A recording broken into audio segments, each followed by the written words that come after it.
छ कि हुन्न त्यति कुराहरू राख्दिनको लागि म लिन्न। तर केही वास्ता हुँदैन, ढ्याप ढ्याप गरेर जस्ताको त्यस्तै पास हुन्छ। हामीले केही काम गर्न खोज्यो स्टन्ट भन्ने लेबल लाइन्छ। यिनीहरू केही होइनन्, यिनीहरूलाई केही थाहा छैनन् भनेर होच्याइन्छ।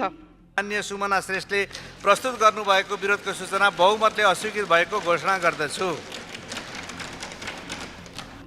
विचार गर्नुहोस् त, हाम्रो दलको बोझ घटाउन आफ्नो पक्षका बौद्धिक वर्ग परिचालन गर्नुभयो कि भएन?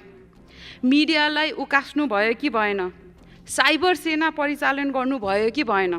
हुँदा राज्यको पुरा शक्ति नै लगाउनु भयो जनताले विश्वास गरेको एक वैधानिक शक्तिलाई निश्चेदित पार्न।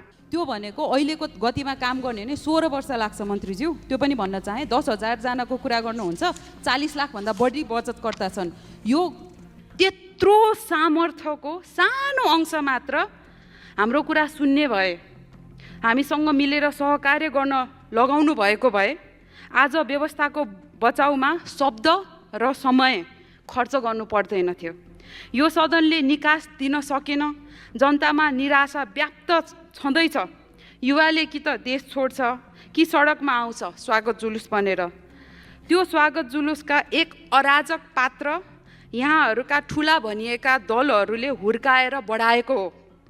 यो गर्दाखेरि एकजना यो महासङ्घका अध्यक्ष आमरण अनसनमा बसेका थिए। त्यो आमरण अनसन तपाईँले तोड्नु भयो यो प्रमिस गरेर।